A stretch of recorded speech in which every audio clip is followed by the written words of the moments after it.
नमस्कार, आप देख रहे हैं कनेक्टिंग हरियाणा और मैं हूं आपका दोस्त संजय ढांडा। दोस्तों, आज राजनीति की बातों में चर्चा करने के जैसे कि मैं बात कहूं, बगावत अब बर्दाश्त नहीं। यानी कि कांग्रेस पार्टी आज पहली बार एक्शन मोड में दिखी है। अपने ही 5 विधायकों को सस्पेंड करने का काम किया है।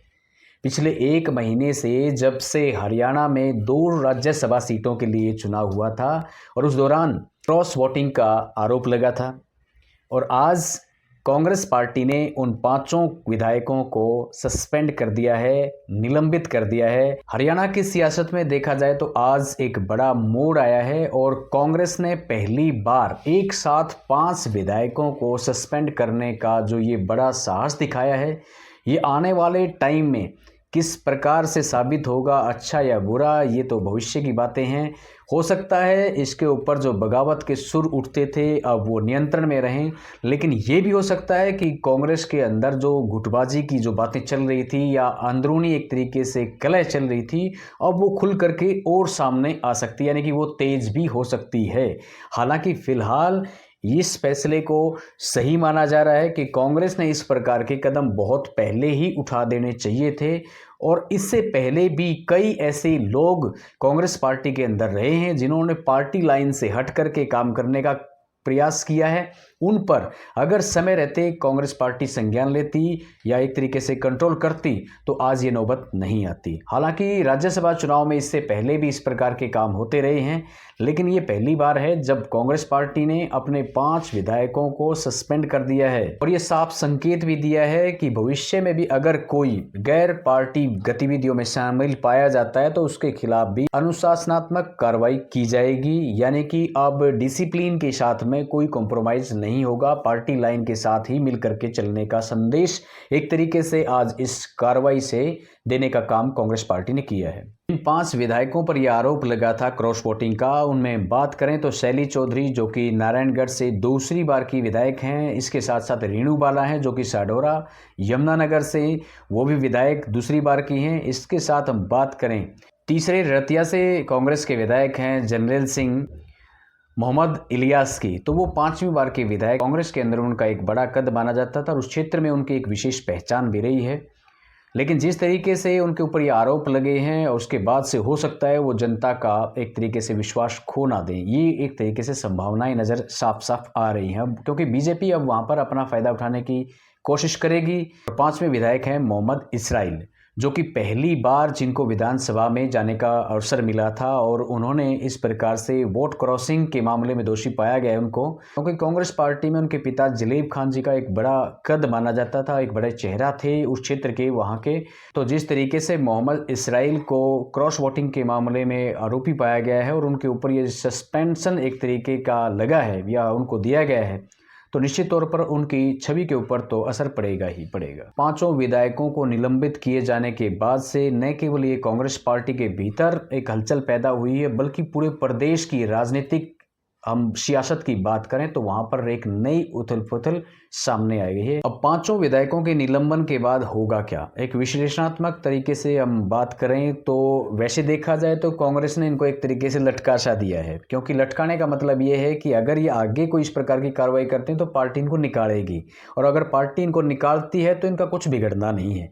और हाँ, अगर ये खुद पार्टी की कार्रवाई से अपने ऊपर आरोपों को देखते हुए अगर ये इस्तीफा देते हैं तो बाई इलेक्शन की नौबत आएगी, और बाई इलेक्शन में दोनों तरीके का माहौल बन सकता है। हो सकता है ये फिर से बन जाएं, हो सकता है कांग्रेस पार्टी को नए चेहरे मिलें जिनके ऊपर वो विश्वास जताएं और वो जीत जाएं, और हो सकता है जिस तरीके के आज के हालात हैं तो बीजेपी वहां पर अब कोई कसर नहीं छोड़ेगी। तो कुल मिलाकर के इनको एक बंधन में बांध दिया है कांग्रेस पार्टी ने ये सस्पेंशन दे करके।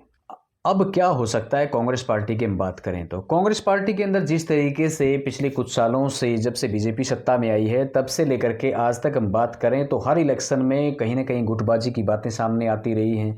तो क्या ये गुटबाजी अब कम होगी, या हो सकता है ये गुटबाजी अब खुल करके सामने आएगी, यानी कि अब विरोध के स्वर तेज होंगे, या एक तरीके से अनुशासन कांग्रेस पार्टी के अंदर बनेगा। तो पहली बात तो यही है, ये सवाल है बड़ा। नंबर 2, विधानसभा में कांग्रेस पार्टी की अगर संख्या की बात करें तो पहले से सीमित हैं। अगर ये विधायक आगे चल करके पार्टी से अलग रुख अपनाते हैं तो निश्चित तौर पर या इस्तीफा देते हैं तो निश्चित तौर पर पार्टी की ताकत और कमज़ोर हो सकती है और बीजेपी अब यहाँ पर अपना पूरा खेल कर सकती है। इसके साथ साथ अब जनता भी इन चीज़ों को समझती है कि इन लोगों ने आपका विश्वास तोड़ा है क्योंकि आपने कांग्रेस प्रतिनिधि को वोट दिया था बीजेपी की नीतियों से परेशान होकर के।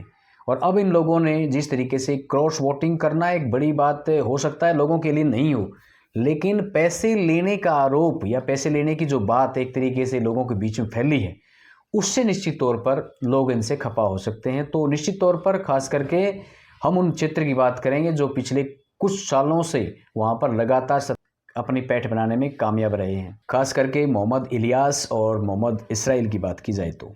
नंबर 3, बीजेपी के लिए राजनीतिक अवसर किस प्रकार का होगा। ये बड़ी बात है कि क्योंकि बीजेपी ने जिस तरीके से कांग्रेस के अंदर सेंध लगाने का काम किया है, क्योंकि जब राज्यसभा का चुनाव होना था उससे पहले कांग्रेस के सारे विधायक एकजुट थे, इनके शीर्ष नेतृत्व के साथ उनके संपर्क में थे, लेकिन और पूर्ण विश्वास और दावे के साथ कहते थे कि हम एकजुट हैं। लेकिन जब चुनाव हुआ तो ये सब सामने आ गया और 5 विधायकों के ऊपर क्रॉस वोटिंग का आरोप लगा। अब बड़ा सवाल तो ये भी है कि जिस वक्त राज्यसभा का चुनाव हो रहा था, वोटिंग चल रही थी, तो सभी विधायक अपना अपना वोट दिखाते हैं अपने नेता को जो वहाँ पर मौजूद होता है और कांग्रेस के शीर्ष नेता एक तरीके से वहाँ पर बैठे हुए थे, जिसके अंदर हम बात करें तो पूर्व सीएम भूपेंद्र सिंह हुड्डा भी वहाँ पर मौजूद थे। तो ऐसा क्या हुआ कि उनकी मौजूदगी में वैसा हुआ, तो सवाल तो ये भी बड़ा है। जिस प्रकार से अब हालात हैं, सत्तारूढ़ बीजेपी अब पूर्ण रूप से इन क्षेत्रों के अंदर अपनी बढ़त बनाने की कोशिश करेगी और अपने हर संबोधन में, अपने हर रैली में अब वो इन चीज़ों का जिक्र करेंगे, यानी कि विपक्ष की कमजोरी का एक तरीके से अब वो फ़ायदा उठाने का काम करेंगे। नंबर 4, जो बागी विधायक हैं जिनके ऊपर अब आरोप लगे हैं और जिनको सस्पेंड करने का काम कांग्रेस पार्टी ने किया है, अब वो क्या करेंगे।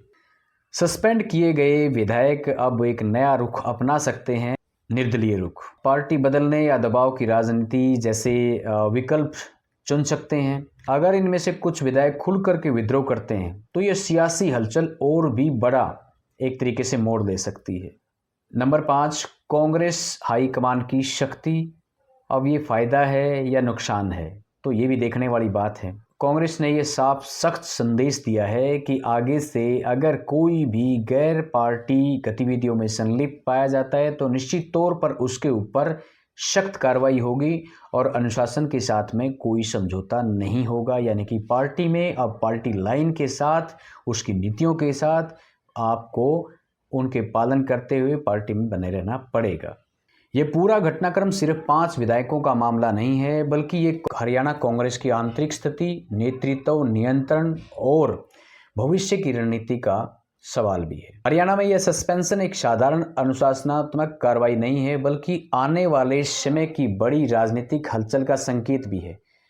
अब नज़र इस बात पर भी रहेगी कि कांग्रेस इस संकट को कैसे संभालती है। क्या यह कदम पार्टी को मजबूत करेगा या क्या यह स्थिति कांग्रेस के अंदर अंदरूनी दरार को और गहरा करने का काम करेगी। आज की वीडियो में इतना ही, फिर मिलेंगे एक नई वीडियो में और एक नए विषय के साथ में। नमस्कार।